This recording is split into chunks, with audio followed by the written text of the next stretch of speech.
Bueno, buenos días, buenas tardes, buenas noches. No sé en qué momento van a estar mirando este video. La idea es que nosotros podamos continuar con lo que veníamos trabajando en sociología rural. Eh, bueno, ya habíamos visto un poco los aspectos básicos de lo que es la sociología rural. Un poco también las herramientas, los procedimientos que nos brinda la sociología rural para poder analizar mejor y de manera más amplia el espacio rural como objeto de estudio de esta cátedra. La idea, yo les voy a ir grabando 4 clases así, y bueno, si podemos juntarnos también virtualmente como para ir sacando dudas y ver un poco después cómo podemos hacer un trabajo integrador de los temas que estamos viendo. Básicamente un poco la idea es trabajar en este tiempo un poco dije 10 veces un poco, pero bueno, de trabajar la historia del campo, la historia del agro argentino y relacionarlo con nuestra zona, ¿no? Con nuestra provincia y con el territorio que nos toca trabajar y analizar a nosotros. Básicamente por ahí los autores dividen en etapas la historia del agro a nivel nacional, que la primera comenzaría, algunos dicen 1880, otros dicen 1890, que va hasta la crisis de 1930. Después la otra etapa, esa etapa sería lo que algunos llaman Argentina moderna, u otros autores llaman el modelo agroexportador.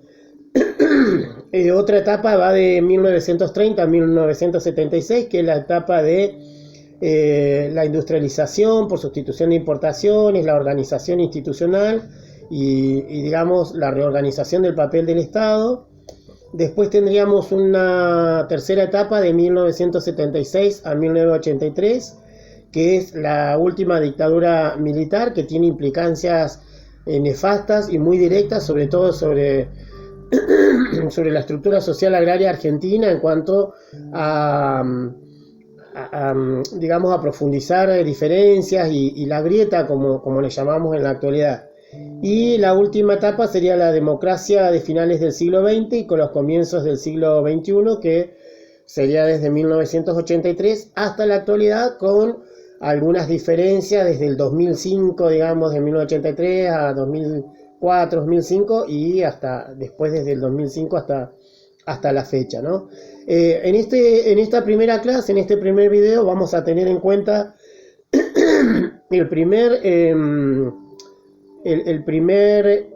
la primera etapa, que es la del modelo agroexportador, que va desde 1880 a 1930. Si analizamos el contexto internacional, podemos encontrar una situación o el paradigma de la división internacional del trabajo.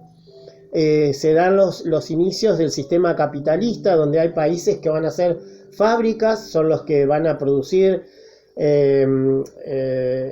los que van a producir los productos, digamos, las manufacturas, y va a haber países granjas, como Argentina, que se integra a ese modelo mundial a partir de concebirse como un país granja que es exportador de materia prima y después va a comprar de esos países, que bueno, el mayor referente internacional en ese momento va a ser Gran Bretaña, que va a durar hasta fines de la Primera Guerra Mundial. Recién en entre 1916 y 1919 toma preponderancia después de Estados Unidos, pero bueno, hasta ese momento tiene mucho peso Gran Bretaña, digamos, en el escenario mundial y en cuanto a la relación concreta con nuestro país.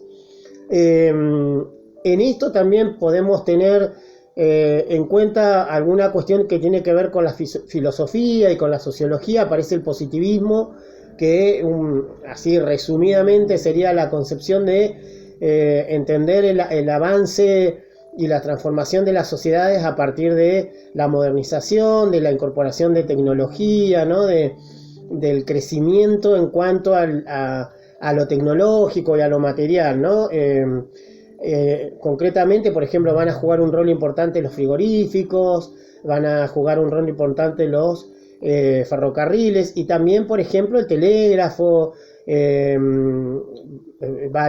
¿No? Van a aparecer profesiones que tienen que ver con ayudar al crecimiento del país desde una manera económica, ¿no? Más que nada. Cuando hablamos del sistema capitalista estamos hablando de el dejar hacer, de la libertad del mercado, del libre juego de la oferta y la demanda, que seguramente ustedes habrán estudiado en historia o en economía o en alguna otra de las materias. Si tenemos en cuenta también la estructura social del país en ese momento, vamos a decir que estaba polarizada, se da un fomento de la migración ultramarina, o sea, se busca, cuando llega 1880, la generación de 1880 va a tener como un desprecio por lo nuestro, por lo propio, y va a admirar al modelo europeo. Por eso es el momento ideal para el modelo agroexportador, ¿no?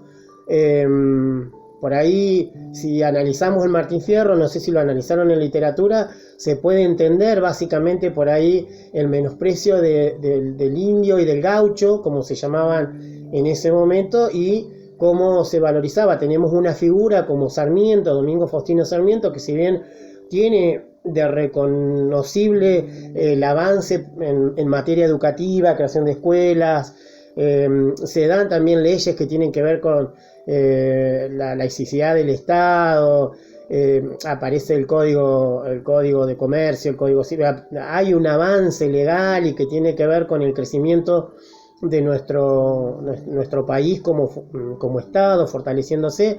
Recuerden que el Estado comienza a gestarse en 1810, pero se conforma en 1853 cuando se sanciona la Constitución Nacional, pero se da entre 1853 y 1860 la segregación de Buenos Aires, o sea que podemos recién hablar de un Estado argentino en 1860 con Buenos Aires incorporado a la Constitución, ¿no? Entonces, en cuanto a la configuración del Estado, vamos a hablar de un régimen liberal oligárquico o régimen liberal conservador. Eran liberales en lo político porque se permitía esto que hablábamos recién del capitalismo, del libre juego de la oferta y la demanda, la producción, la competitividad, el traer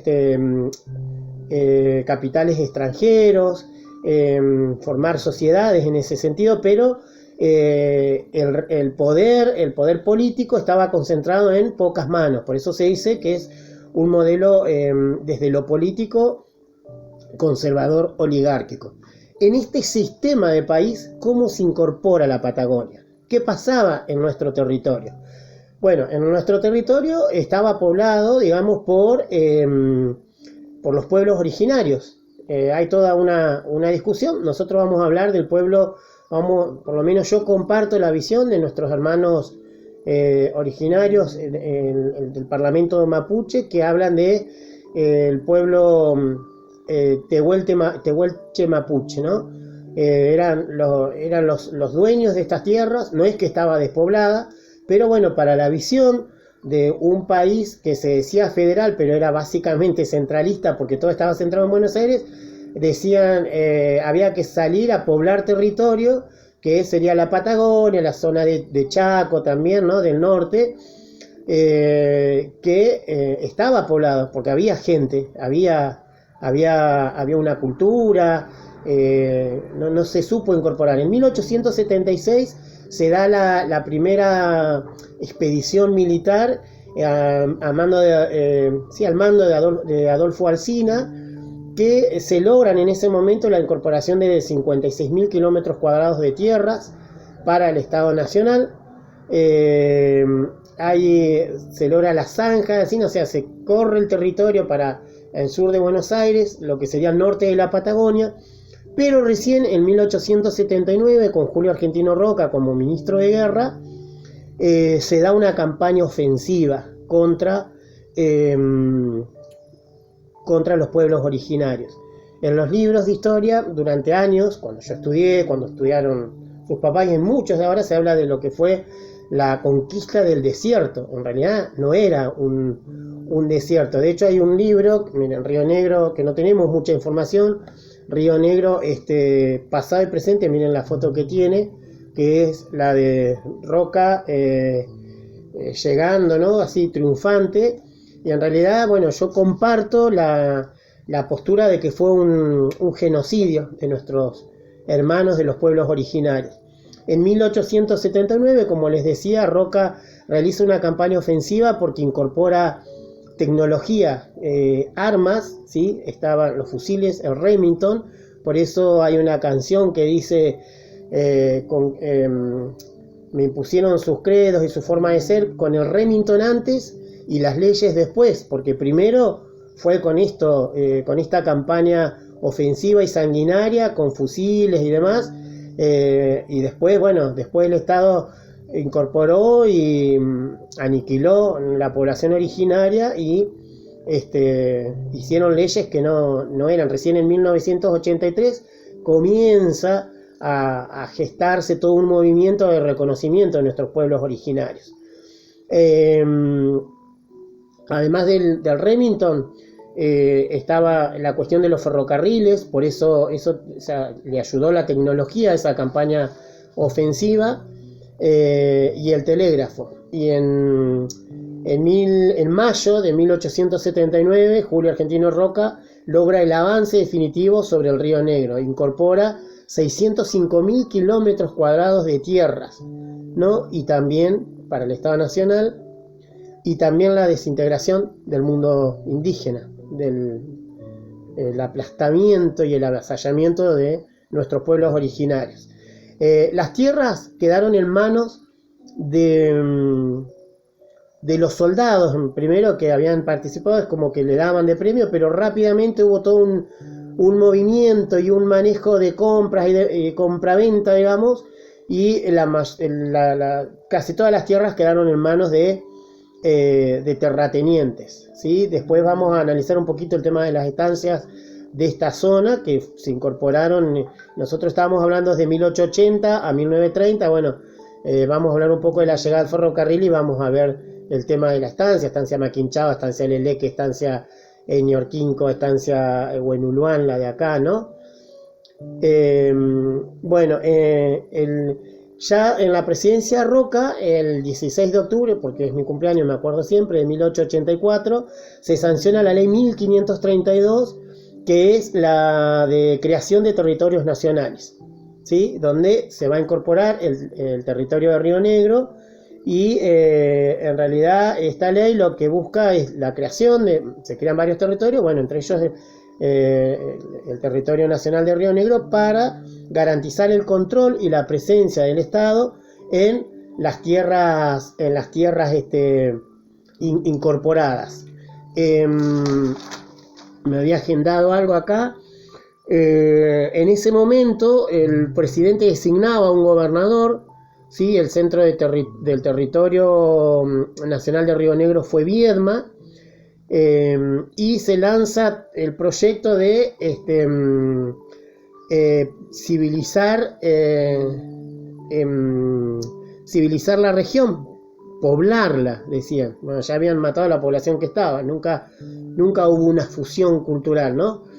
Los primeros centros que se desarrollaron donde funcionaban los fortines, por eso se da la primera población de la Patagonia va a ser el fortín del Carmen de Patagones, Viedma, y el primer centro después de la campaña del desierto va a ser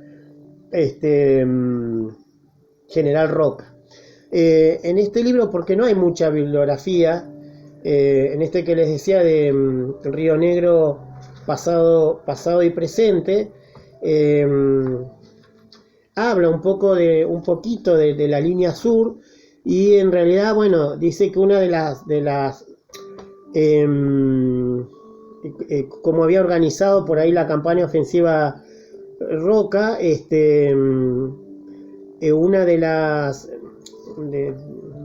sí, no me sale el nombre, el nombre concreto, pero bueno, digamos una parte de ese ejército, o sea, llegaron a Cholechué, a la zona de General Roca, pero también querían llegar a la zona de Nahuel Huapi, lo que hoy es Bariloche, y entonces hay una tercera brigada que viene a la zona de Balcheta, ¿no? Y ahí, bueno, podría ser que pasaron por Comicó, y otro de los puestos militares se instaló, dice acá, en la cueva de Limeniú, Casa de Piedra, y que esto sería un poco por la zona de lo que hoy es Comayo, ¿no?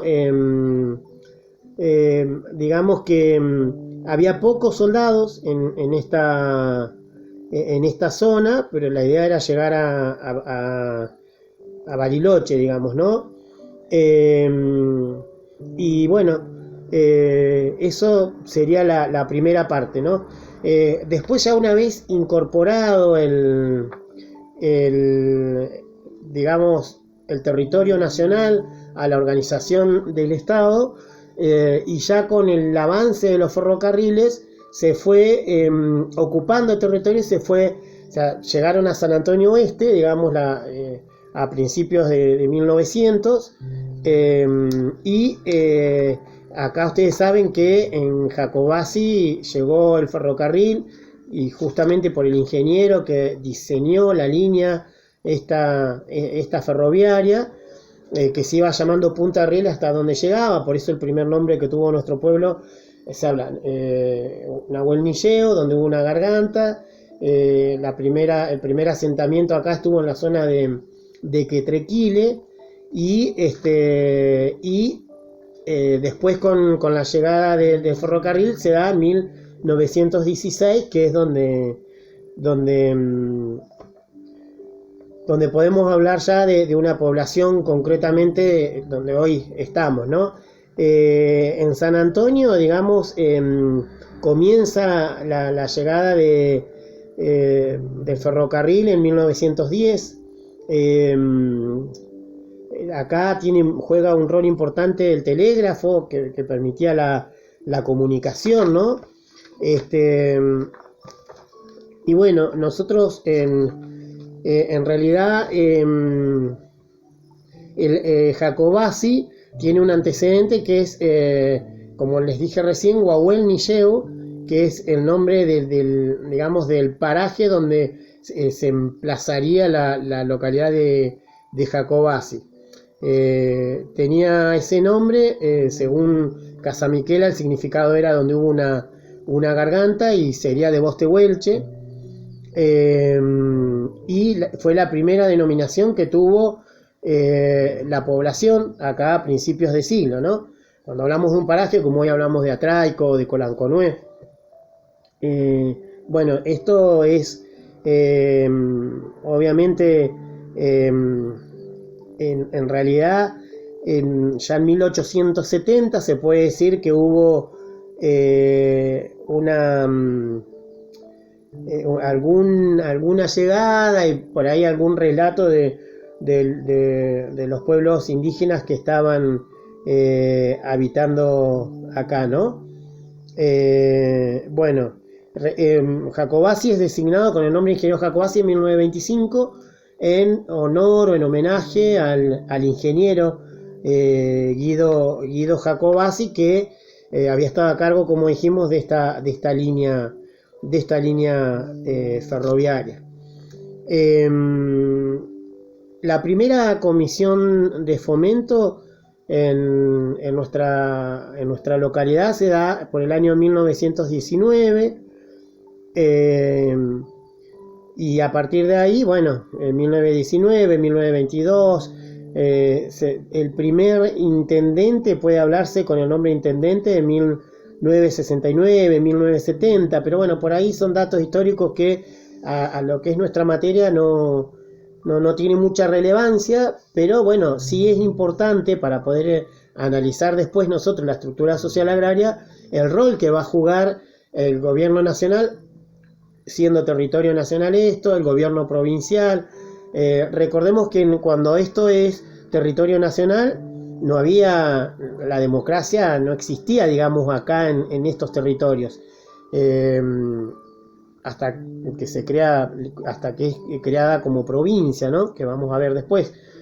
Eh, el gobernador de los territorios nacionales va a ser designado por el presidente y por ahí después va a haber elecciones. Recuerden que en 1912 se sanciona la ley Sáenz Peña, en esta época, en 1880 hasta 1912, se da la preponderancia del Partido Autonomista Nacional, del PAN, que era, bueno, el partido conservador, que había fraude, votaban los muertos, votaban solamente varones, y la ley Sáenz Peña, que obviamente su llegada y su aplicación va a permitir que en 1916 gane Hipólito Yrigoyen, representante del partido de la Unión Cívica Radical, ¿no?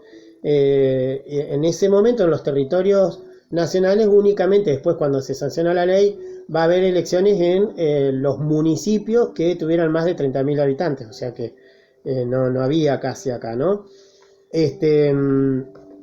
Por ahí, bueno, en esta parte, no quiero que sean muy largos los videos, pero bueno, por ahí hay que ver algunas cuestiones. Es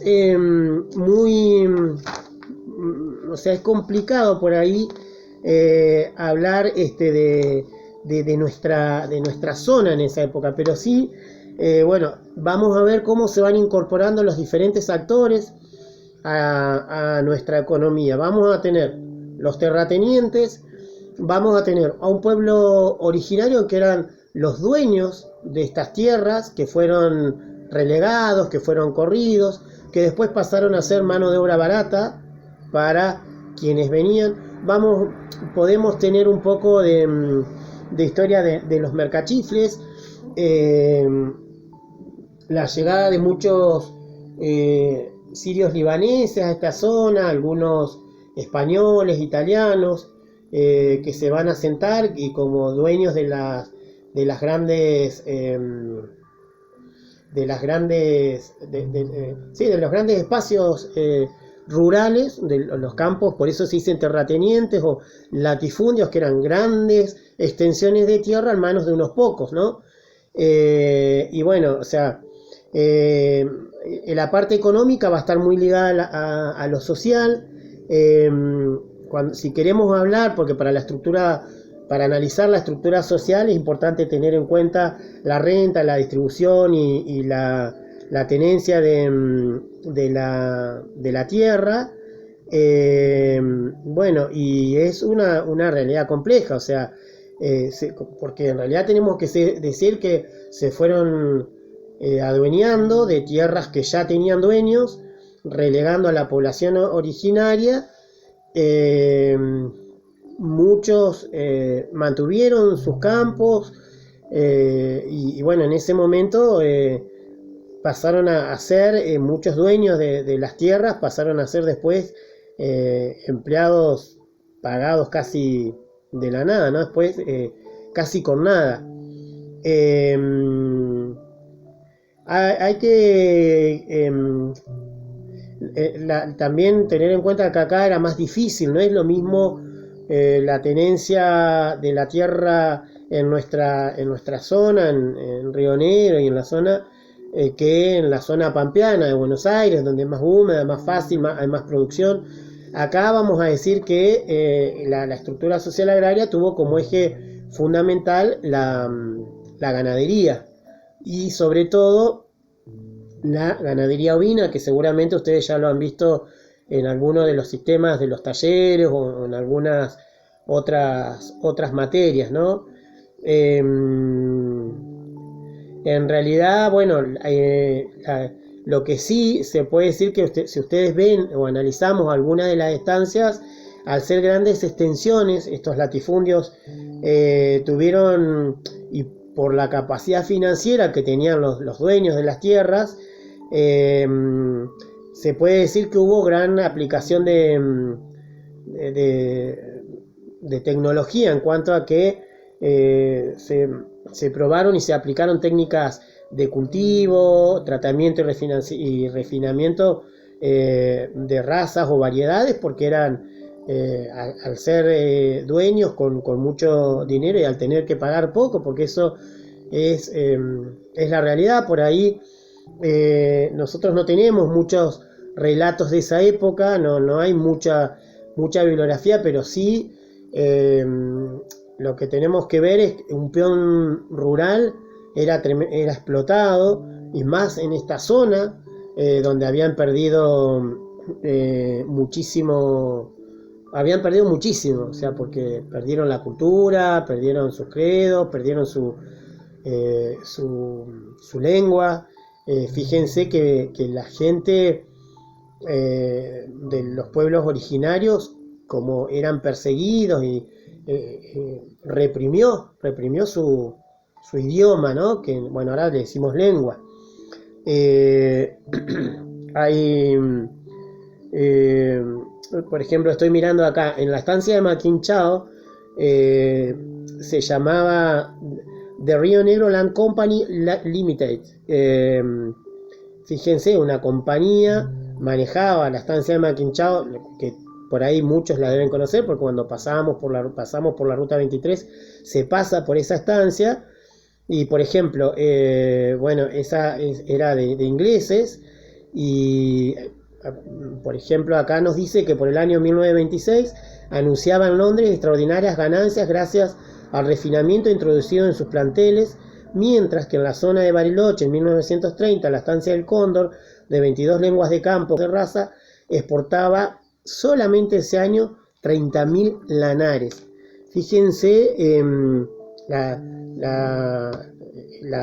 el dinero, ¿no?, que manejaban estas estancias. Bueno, como yo les decía, la principal actividad fue la ganadería, que daba muchísimas ganancias. En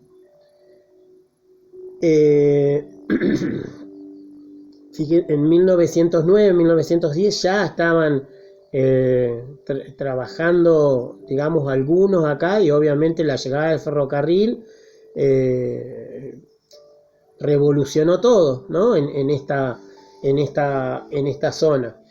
Si nosotros analizamos la sociedad de esa época, bueno, una vez que ya aparece la formación de las comisiones de fomento, como decíamos recién, la primera acá en Jacobacci fue en 1919, que estaba compuesto por 3 personas, después hubo comisionados, después hubo interventores,